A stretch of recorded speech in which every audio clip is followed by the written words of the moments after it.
Bom dia, boa tarde, boa noite, a depender do momento que estiver assistindo esse vídeo.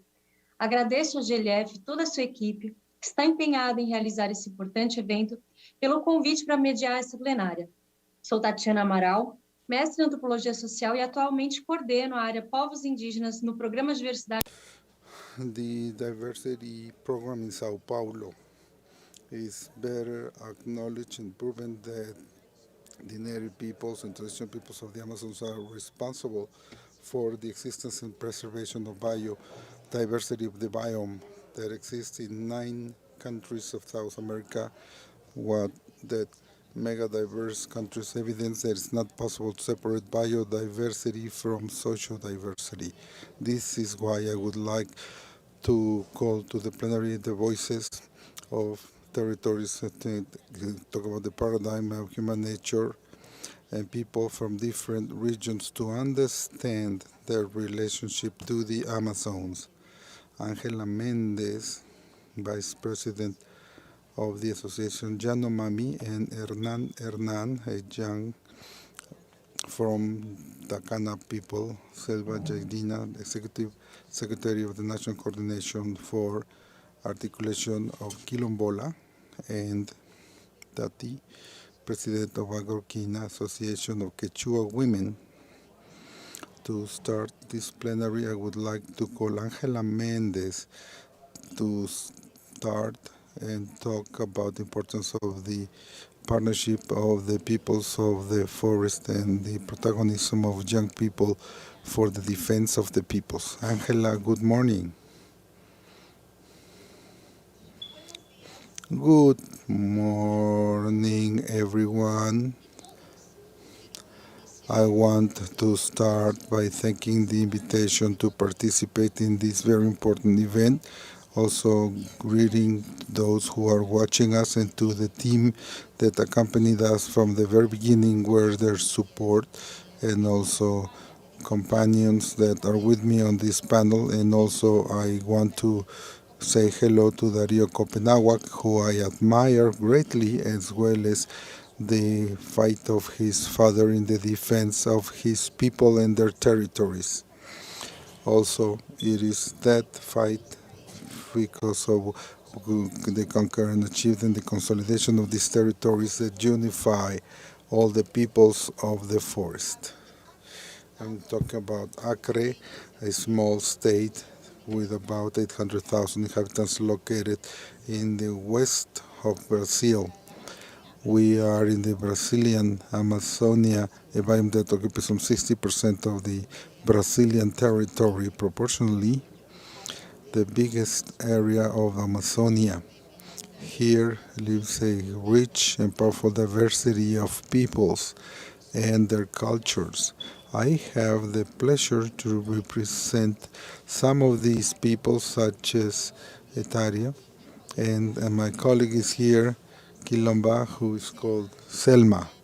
Also, the neighbors, people who live from fishing and who live on the riversides, and also local communities who live from the extraction of latex, from collecting Brazilian nuts and acai, among other products of the forest, and also so that their children and grandchildren, the future generations, can use these resources. All these peoples have in common the fight to conquer their territories, and it's a fight for affirming their identities. It is within this context that the extraction reserves are born. My father was also a leader in this work, and we must remember the partnership between the local native peoples. This partnership of the peoples brought together all these groups in a very difficult time for these peoples who were being expelled and sometimes killed in their own territories, but the indigenous lands were already regulated, so those were the foundations for creating the extraction reserves. This is a place of belonging where these communities live, and also the peoples of the forest, and they're very important for two reasons, because this brought the concept of extraction reserve for these populations that have fought and resisted the conquest of their territories. And second, because these peoples were able to become stronger with this union, acquiring more strength to reivindicate their rights. Today, it's essential and very important to continue to work with the spirit of this partnership and expand this spirit, because I believe in that, in this strength, because there have been huge backward movements, loss of territory, and even lives when the president of our country makes a speech filled with lies in the United Nations and speaks about Brazil, a Brazil that only exists in his head. To finish, I want to say that my father left a beautiful letter for the future, for today's young people, that has been very inspiring for us in recent years. We believe that the strength of young people is strategic and essential for the socio-environmental agenda. It is them, with the support and wisdom of history and these peoples who that participated for the conquest of these territories, who can make this revolution that my father wrote down in his letter, especially today with all the technology that we have, and that's still a huge challenge for the young people of the jungle who are outside of digital inclusion and the power of communication. This is why we have been working since 2016 with the young people from the forest, following the spirit and teachings that we received, and we want to promote the appearance of many new young leaders with access to communication connectivity, so that they can work for social, environmental, and climate justice. Our committee wants to be a catalyst for this process, which is so important for maintaining these territories. We understand that we are within a very important scenario so that we can do this change regarding the protection, the conquest, in order to strengthen the fight of these populations through the leadership of young people and women. I don't know if I still have some time, but that's what I wanted to share with you. I wait for your questions. Thank you. Thank you very much, Angela. It's very important that new generations can continue the fight. Your father, Chico Mendes, and David Copenal, also they fought together protecting these very important territories of the Amazon region, and they followed the fight of their fathers. Now I would like to call Dario Copenagua, so that after we give some contextualization of his group Janumami, he will speak about the spirit that takes care of the jungle and the land. Dario, good morning. Good morning, my name is Dario Vittorio Copenagua Janumami.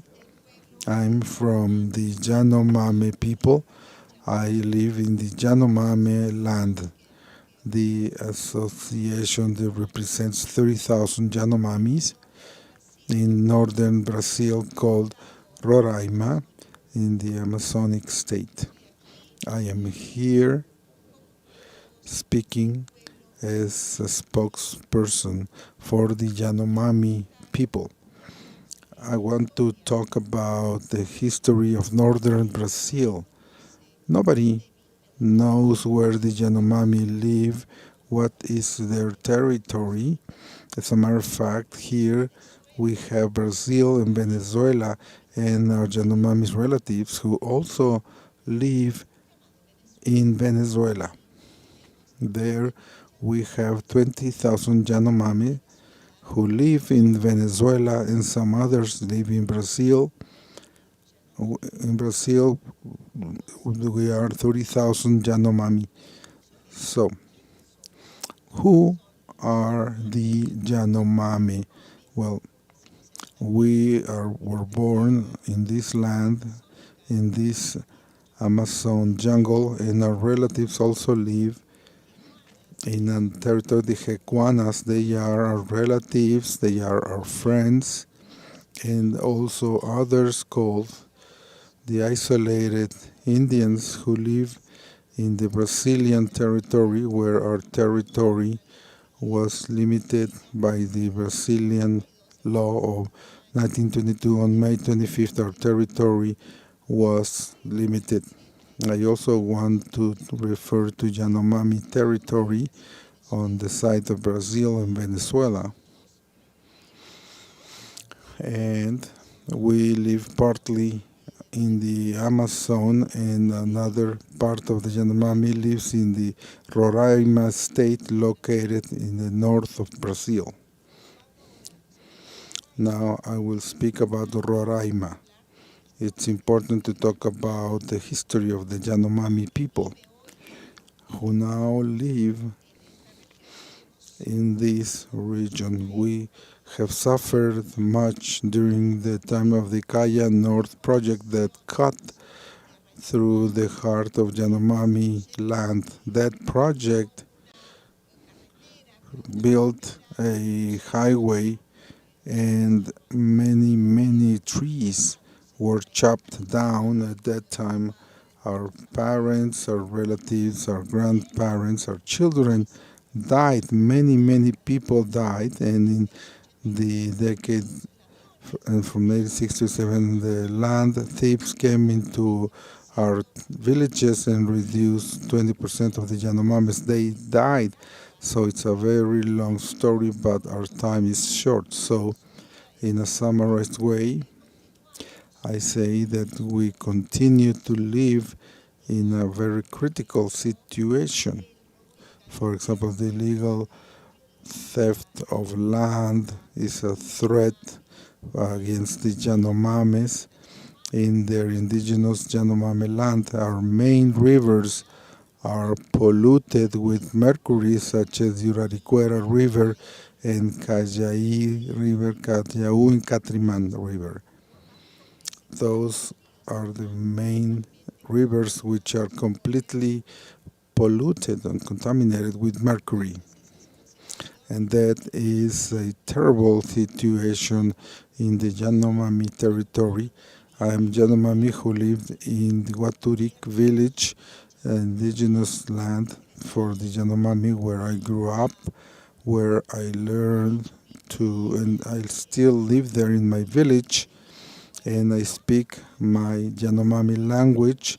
I write in my language Janumami, and now I'm speaking Portuguese so that you can hear and understand.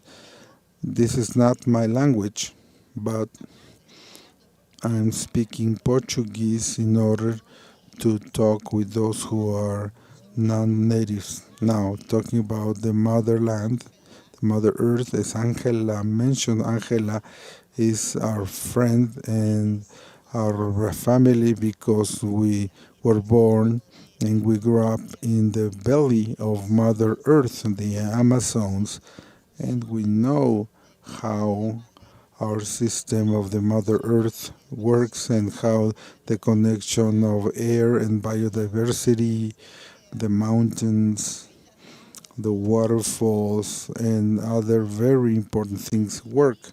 And we live in the land, and we know how the movement of the earth, of Mother Earth works, and we know how is the movement of biodiversity of the forest of Mother Earth. It's important to take beyond this knowledge and share our experience with the non-indigenous society. So it's important to bring it here for you.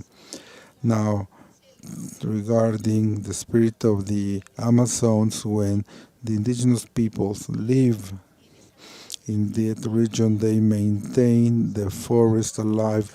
Many, when the indigenous peoples die, the forest will also die. We defend Mother Earth. We take care of the forest jungle, of the jungle. That's why it's important that we, the native peoples, continue to protect and to take care of Mother Earth. This is why we are survivors of the people of Mother Earth. It's important to say this. We have always been defending and taking care of the Amazon region. Without the Amazon region, I would not be speaking to you. I'm a son of the Amazon region. My friend Angela is a daughter of the Amazon region, so now you see me here because of this. You are seeing I am a living Janumami. Angela is alive because the Amazon region is alive, and that's why we can bring our ideas here. The shamans are, when the weather becomes very bad and when the world is sick, the shamans know how to take care, they know how to treat with their knowledge. That is why now our land, our world is a little bit better. But today, the world, even though that on one hand we are well, on the other hand we are sick because there's a lot of pollution in the air, the forest is sick, and our shamans, our physicians from the forest are healing. They are helping the forest to survive and to keep it healthy. This is why they are doing great work to look after Mother Earth. Without the shamans, the jungle, the forest will die. This is why the word of the shamans, the Janumami scientists are saying it together with other countries, for example, from Europe. They are demolishing homes with the weather, bad weather, because that's the revenge of Mother Earth, because it's sick. The white man, the non-indigenous society is not looking after our planet. This is why our shamans, the Janumami, are working so much saving Mother Earth. This is why it's important. This is why these physicians of the jungle are so important, because they are working on taking care of the land. The shamans are protecting the earth. When the shamans die, the world will be over. That's the word of the shamans who leave their messages, and this is a message for you. Think about this. This is why it's important to protect Mother Earth. Let's look after Amazonia, the Amazon region. I cannot speak on behalf of the Amazon region, but we have to protect it. Let's look after it. Let's look after the Amazon region. The Amazon region is the lung of the earth because it's breathing for us and it offers us the best. Thank you very much for listening. Dario, thank you very much. The vitality of the Amazon region and the world depends on the vitality of the people who make that such a special place in the world with so much biodiversity.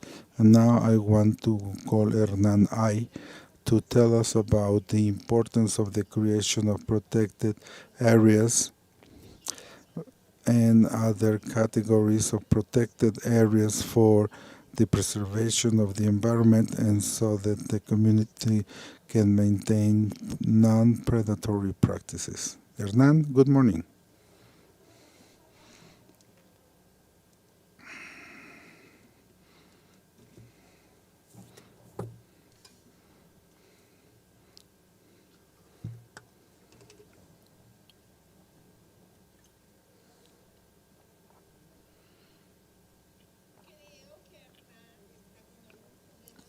I believe that Hernan is having some issues with connection.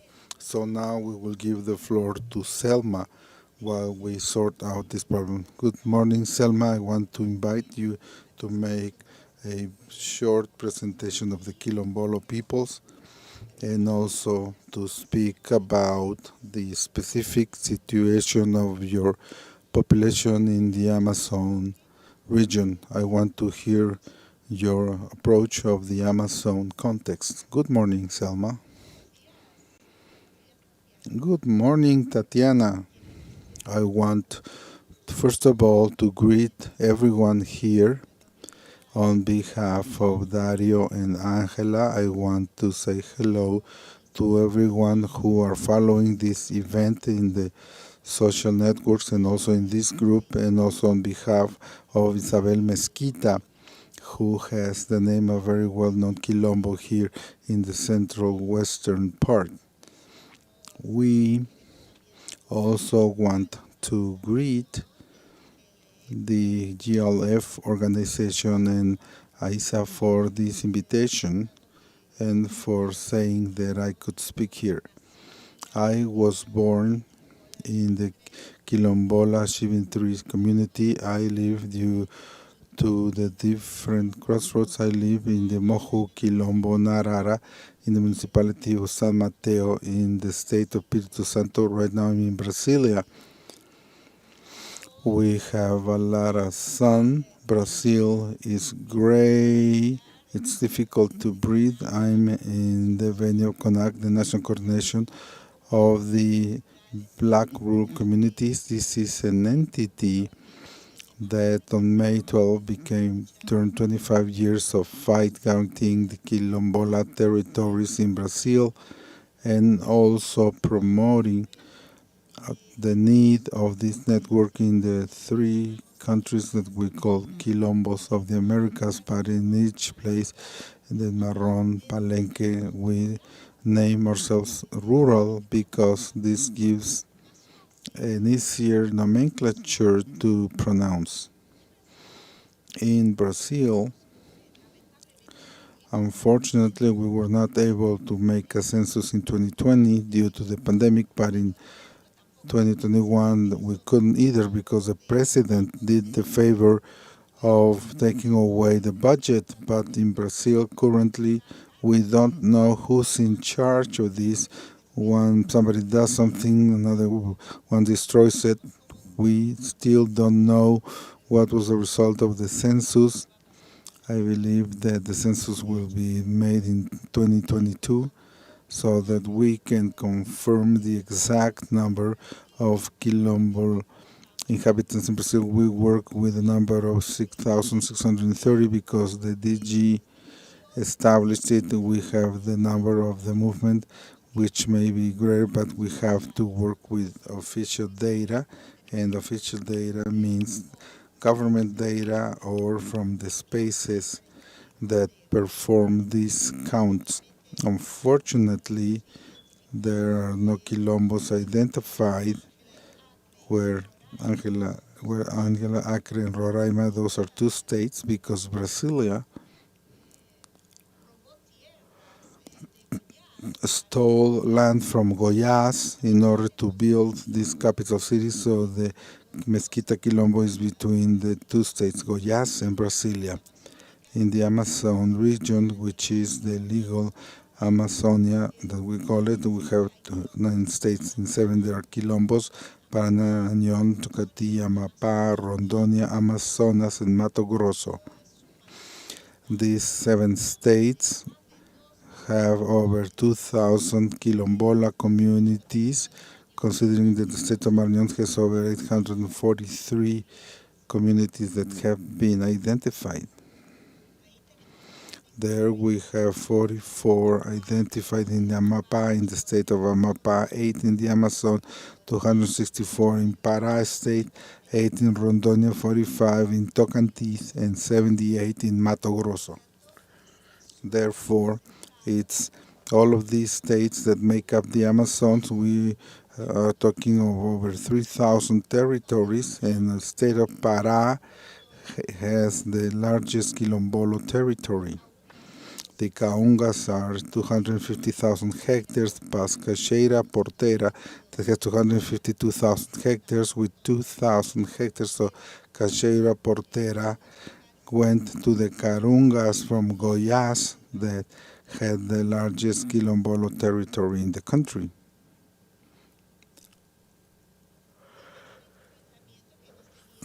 The biggest confrontation we've had due to the lack of government. A government that declared wars was on campaign against the Colombola communities and the indigenous peoples, the MST, the TST, by saying that they were not going to give any land title, and they are doing it. When they put a person ahead of these communities against the black people in Brazil, when they delivered to the INCRA a study of colonization and agrarian reform to the ruralists, Teresa Cristina, together with Avan Garcia, who are enemies of the agrarian story in this country, and the Jair Messias Bolsonaro, that makes us feel ashamed of his government, who doesn't have a good understanding of our people, and he is getting the people out of their territories. The large projects, as they call them, which are in the northern region, it's a project that's chopping down 211 territories on the Marañón and also the mining works. I'm mentioning terms which are digging into the Brazilian soil in the state of Pará, with mining companies, with the removal of communities where over 800 families are being threatened that they will be expelled from that area. And even in the Mato Grosso, the destitution called by the mayor with the police, all of this is institutional and structural racism that excludes the indigenous peoples, the black peoples, they are excluded from that process, so that we cannot stay in our territories which have been occupied for a long, long time. They started working by our ancestors defending our territories due to that lack of government. We see all these breaking, the dismantling of policies in the northern region could be no different, considering that it is the lung that supports the planet.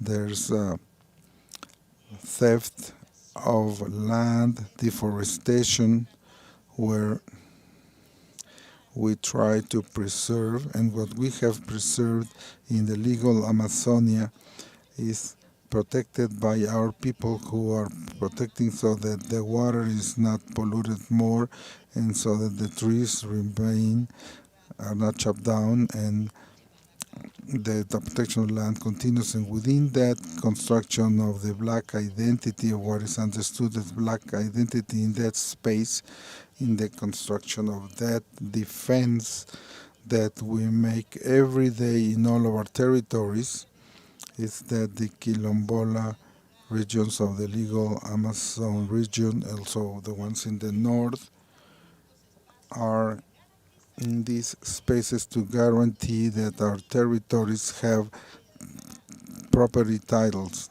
We are seeing the paralyzation of our territories. The titles that we have were issued by the Pará government. They are doing, rather they were doing it well, but we also see that there was this stopped due to the agrarian conflict that exists due to the slowness of the Brazilian state, that because of racism does not issue titles of the territory, doesn't certify them, and places other people in front of the policy persons to carry out its policies, people who are not protecting our regions. And to finish, I want to thank the invitation, and I am open to future questions or reflections, because right now we are surviving because on our own, and we cannot count on the Brazilian state, which is the biggest violator of the rights of indigenous peoples and Colombola communities. The Brazilian government that should protect is the one that most damages and violates. It's a government that when it doesn't kill, it sends someone else to kill, and it's the government that lets populations die without oxygen, without land, without food, and without the public policies that we defend and we depend on. Thank you very much. Infelizmente, a violência colonial persiste por Yes, unfortunately, this colonial violence persists despite of such known democracy.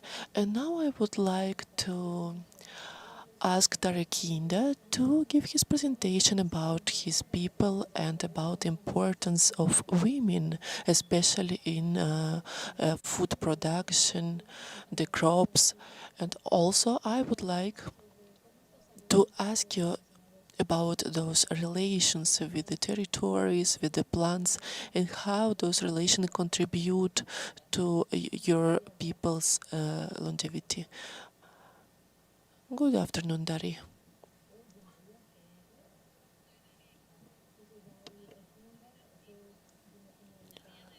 Hello, my name is Dari. Today I represent Amazonian women from Ecuador, our people and nationalities. We have seen the reality that our grandparents, our ancestors lived. They used to live up to 115 years and even more. But now we see that they die even before they are 60. But why does it happen? Because of their diet. It is not the same as before. We also have our ancestral medicine that is aligned with our integral chakras. But now I would like to tell you about integral chakras of Amazonia.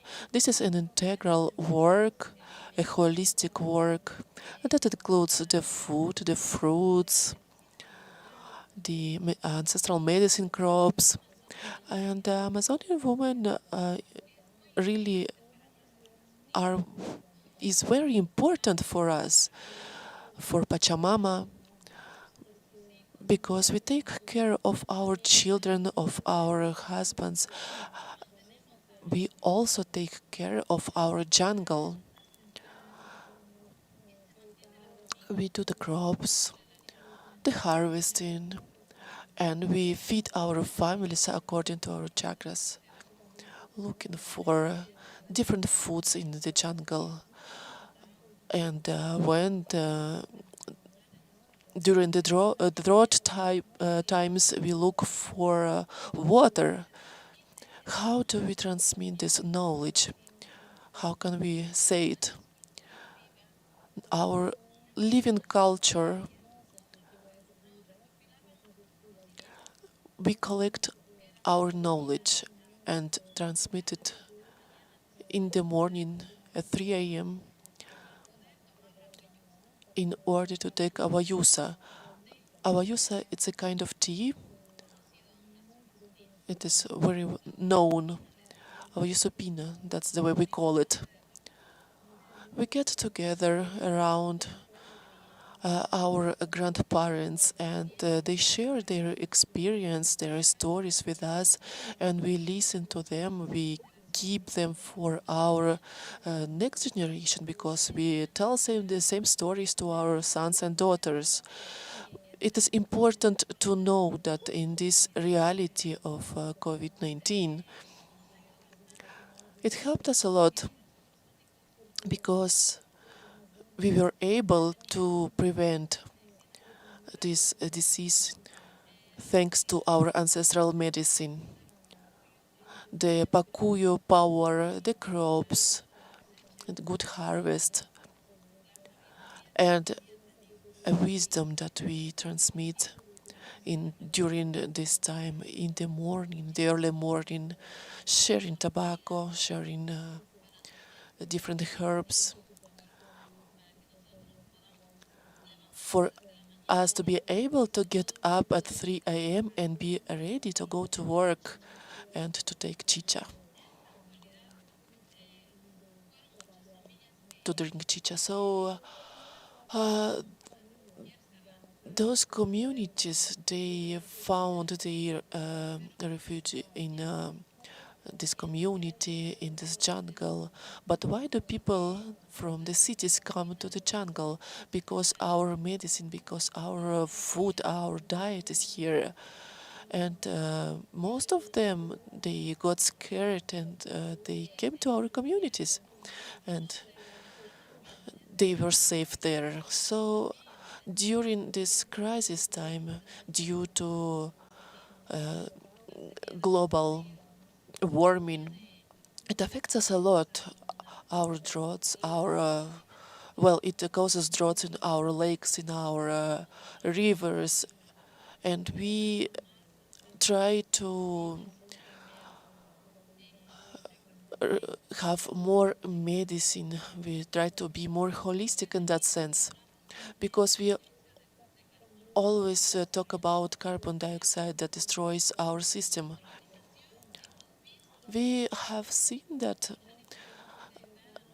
it is very important to help to our jungle as women through reforestation, through the bamboo project, and also maintaining our water reservoirs. So what are the challenges that we can face as women? Let's get together on in the whole world. Let's help to be producers and jungle caregivers. Let's preserve life. We must be one team, strong, firm. For me and for my heart, the center is you.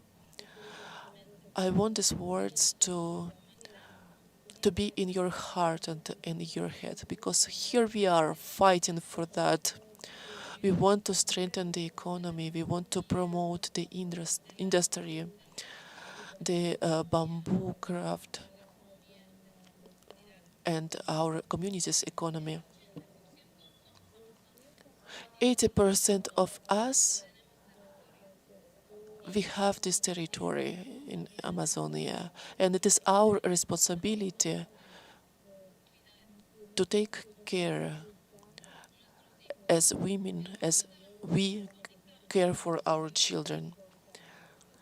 It is our role. We also must talk about something very important: to promote added value of our produce, of our commodities, because they are ecological, they are organic, they have no chemicals, and those commodities are not valued. Uh, People think that this food with chemicals, just because it looks bigger, just because it looks brighter, is better, but it's not. Those chemicals kill the humanity. We must look for the incentive system for our producers, and also for those who can preserve the nature, those who reforest, those who are looking for the conscience among our people. So I believe that the implementation of best practices is on us. As I was saying, to face our challenges, it is important for us to fight the climate change, to fight what is killing our planet.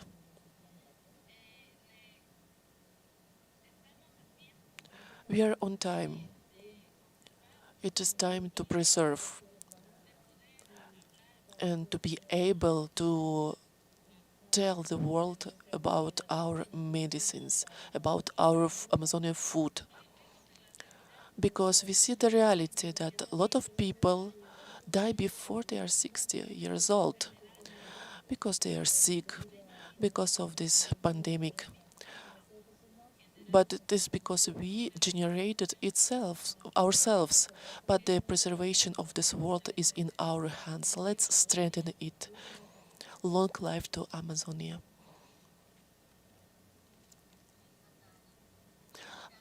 Long life, Diary. Thank you so much for your words. And we know that the world must appreciate the less predatory systems and to appreciate the products that help our forests, that promote the health of those who consume these products.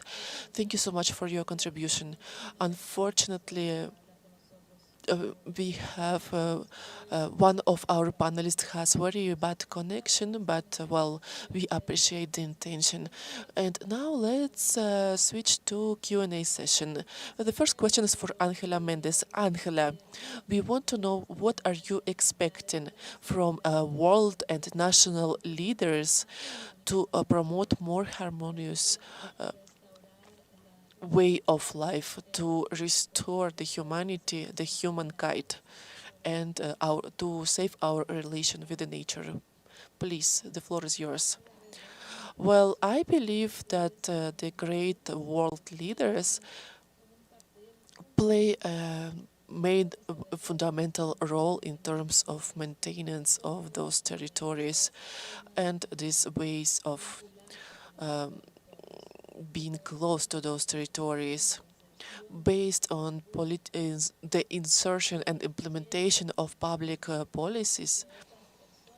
Those people must have access to these public policies and to appreciate the culture, the traditional way of life, the existence of this population. When we mention indigenous lands and extractivist activities, we talk about protection. So there are analyses that show that the presence of this population on this territory guarantees this protection, and the protection of those territories and ecosystemic services of those territories have a very global scope. So it is important for us to think about what is happening inside Amazonia, that a national society and international society to demand the authorities for efficient actions that would promote the conservation of those territories based on the value of those populations. So it is more important than ever for those populations to mobilize themselves and to fight for it. It is important to find a state that would the that would support them, their needs, that would participate in active dialogue, and not what is happening today is just the opposite. There are more than 90 extractivist reserves that are in hands of our state.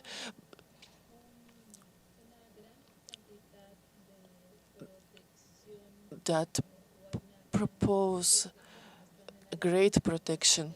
Well, those are in very protected areas.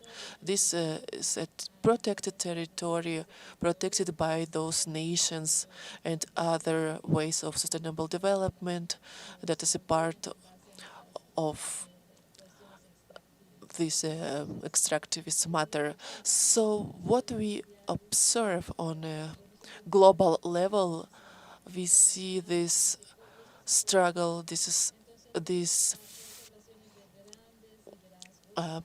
leadership facing the climate change, those leaders who work to defend and resist.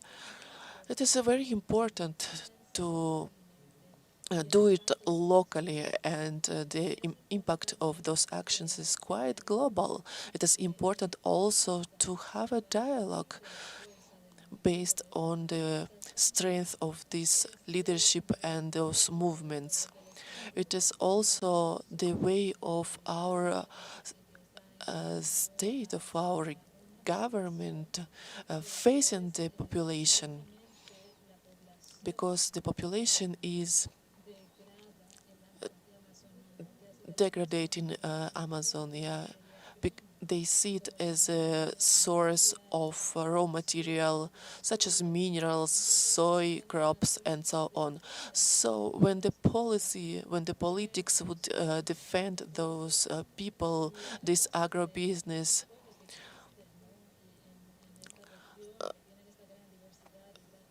based on the existence of those people, their richness, their importance, it is important for those those policies, those politics are quite important. We have them. What we don't have is a political will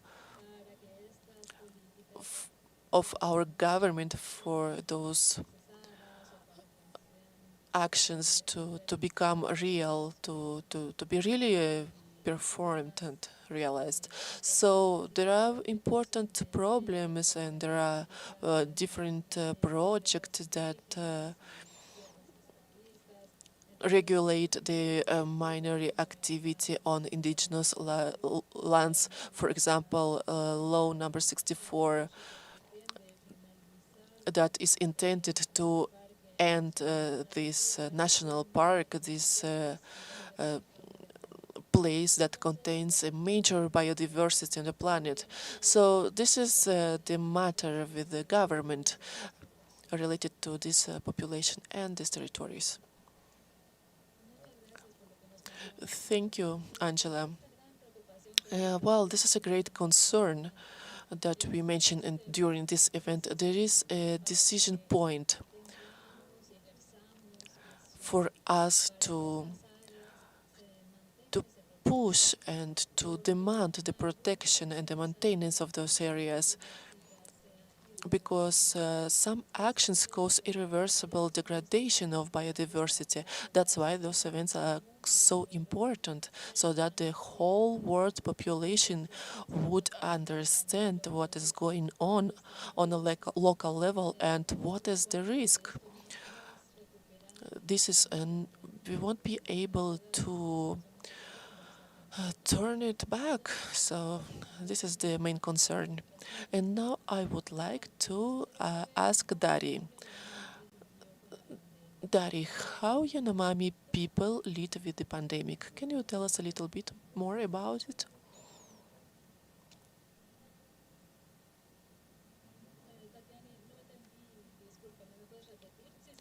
I'm sorry, I didn't understand the question. Yes, of course, Dari, how Janumami people deal with the pandemic? Can you tell us a little bit about local initiatives to mitigate the impact of pandemic on Yanomami territory?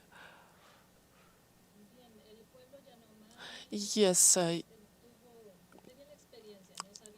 well, we had an experience. We didn't know about pandemic. We knew about epidemics because we suffered. We, as a nation, suffered it a lot when Yanomami land was conquered. Many of our relatives, of our families suffered, so we already had certain knowledge about it, but about pandemic, about this disease that happened in the cities and other countries. The Yanomami leaders were very worried, very concerned because there was no cure. But from the other side, we use traditional medicine. We have traditional medicine in our forest. We have everything we need. And when this pandemic arrived to Yanomami people, we were totally contaminated, totally polluted on Janumami land, and this pandemic entered through the invaders, through illegal presence of those people on our territory. They invaded our territory and contaminated us. They didn't pass through medical filters, so the pandemic entered our villages, and it was very difficult. About 20 people died due to the pandemic. This pandemic killed our children, our youth, our relatives. So we were monitoring the deaths. There were about 20 people who died because of this pandemic, and we lost our families, lost our relatives. And after that, there are about 15,000 shamans in Janumami land. So we decided to use the power of Mother Earth, to use the power of chamanes, of our doctors of our forests. They got together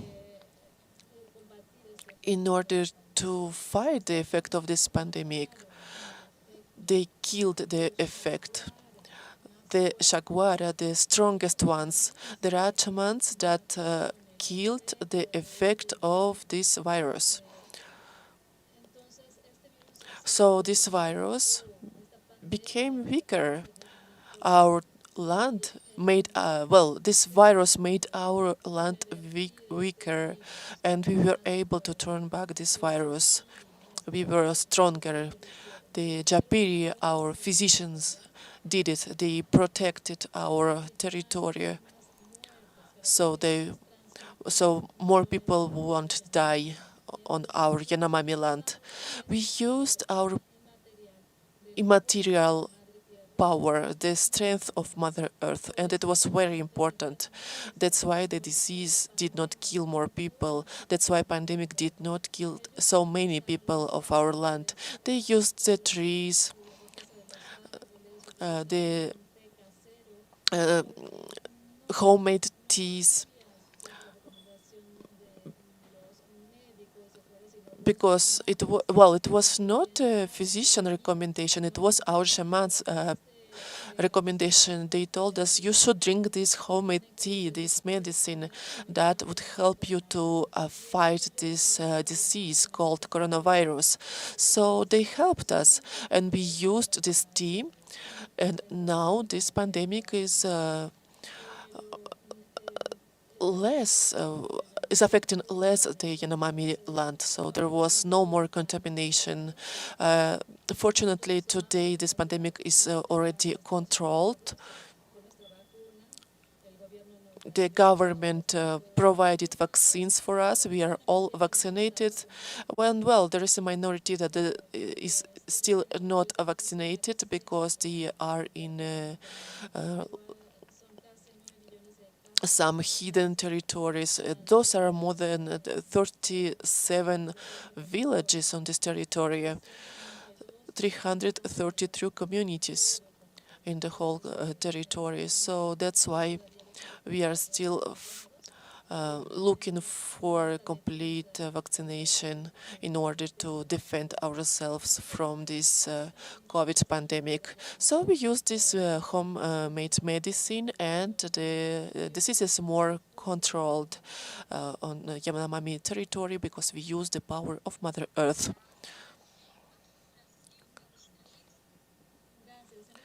Thank you, Dario. There are more than 300 nations in Brazil, and each one has its own cure for this pandemic. Some local communities were able to isolate themselves, and also the government acted very actively to provide the vaccines and to explain that the vaccination is important. As Dario said, it is also important to understand the local knowledge, the local understanding. Thank you, Dario, for your words. Now I would like to ask the following question to Dari. Dari, COICA, the Coordination of Indigenous People, uh, signed a petition asking for 30% of Amazonia to become a protected zone, to a protected region. What do you think about it? Have you heard about this proposal? And if not, what do you think about the protected areas in Amazon? I could not understand you. Yes, it's a question. A question about a petition realized by, proposed by COICA, the Coordination of Amazonian Basin. And this petition requests 80% of Amazonian biome to be considered as protected area in order to enhance the conservation of this territory. So I would like to know, have you heard about this proposal and what do you think about it? And if you didn't hear about it yet, what do you think about the protected area in this biome?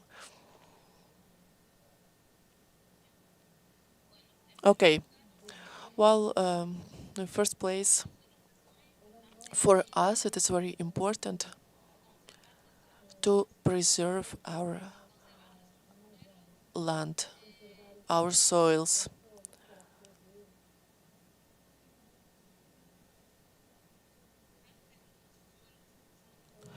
our Amazonian soil. So that's why we have been fighting for our territories against the invasion of minery, petroleum extraction, extractivist activities. That's why we are developing sciences such as biology, ecology, genetics.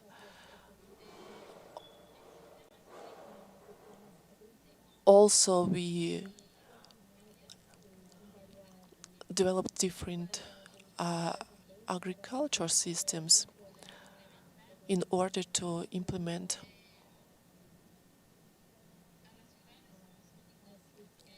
the Amazonian cities so that our commodities, so that our nature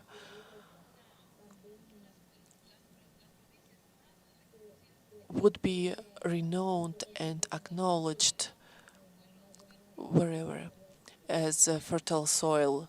So we've been fighting, and COICA, the coordination, one of its goals is to achieve that 80% of the territory would be preserved by our people and nationalities.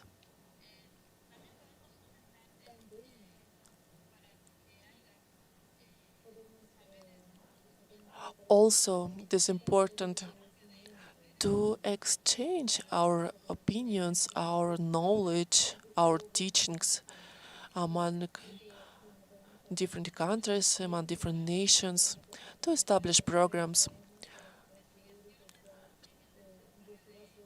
to study the development of agroecology, sustainable architecture, to focus on our environment.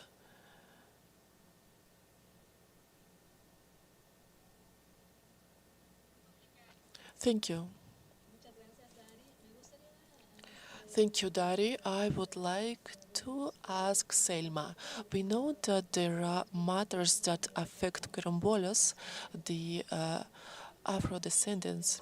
So what do you think? How the community can support those groups in order to guarantee more sustainable future in Amazonia? Well, not voting for Bolsonaro next year, I believe this would help a lot. We can keep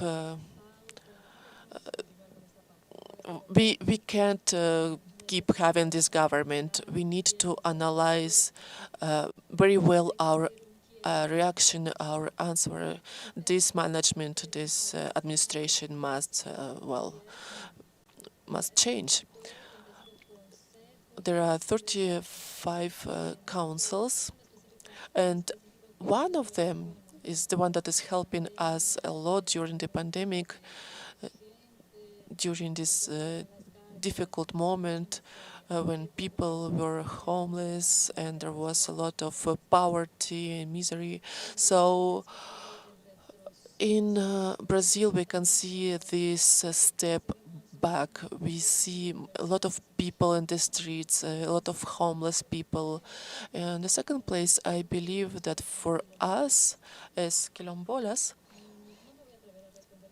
I wouldn't answer for indigenous people, but I believe that, this is the same path. The indigenous people had a very important event last week in terms of time frame, temporary frame, but our territories are always in risk. There is also some kind of questioning, and this Brazilian justice is white, is racist, is male. They do not respect the minimal rights. Last year, CONAC, alongside with the law 742, asked Brazilian state to harmonize the territories. It is senseless.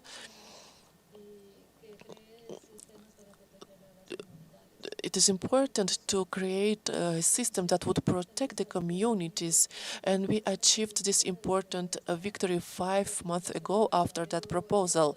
But the local administration does not help quilombolas in terms of vaccination. There is no access to vaccination. A lot of vaccines that were especially for our people did not arrive to our community. Simply that. And always indigenous people and due to slavery of black population that came from Africa. Those are the ancient movements, the most ancient social movements and the most ancient resistance of our country. We are always defending ourselves.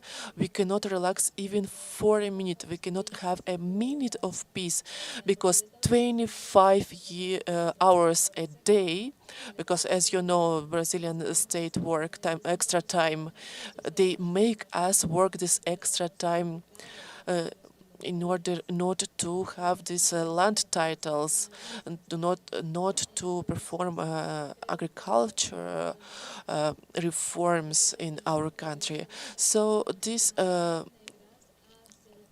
is the movement of non-black people. It is not necessary to be black in order to defend us. You need to be anti-racist. You need to understand your privilege in this society, and with this privilege role, benefit this movement. Brazil cannot be identified with this index of black deaths, because in United States, también every minute a black person dies in this country. So it's not about selectivity. We express our solidarity with black people who are dying in the United States as well. Selma, thank you for telling us so clearly about the situation in Brazil. Many of these populations are not a minority. They are minorities in terms of population, but the black populations are not minority. They are treated as minorities.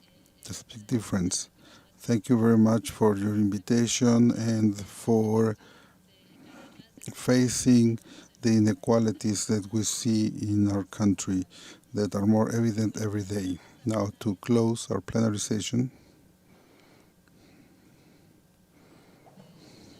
I would now like to call Angela Mendes to give us her final remarks and to talk a little bit about the extractivist population in the Amazonia. Thank you very much. It was a pleasure to participate in this panel, sharing with very strong persons such as Selma, Dario, and for sharing their experiences. And I believe that we can say that the topic extractivist population causes some confusion for us in Brazilian Amazonia. The extractivists, the territories of these people are the so-called extractivist reserves. They are the ones who extract and have a relationship with their territory of a lot of respect and harmony. They are the ones who collect Brazil nuts, the ones that extract latex, so that you have an idea. The extractivist who extracts latex, they've been doing this for over 100 years. It's been done by grandparents, parents, grandchildren, and they protect the trees so that the trees can stay alive. We say that they are extractivists, but in other countries we know that, and also here in Amazonia, we know that we have the predatory extractionism, which is extremely extractionist. They are the thieves, the mining companies, just like in other countries, not only in Amazonia.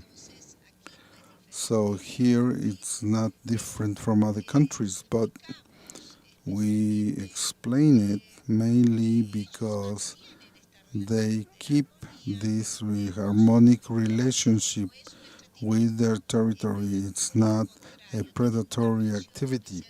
They have a special relationship with the reserve, a relationship of belonging.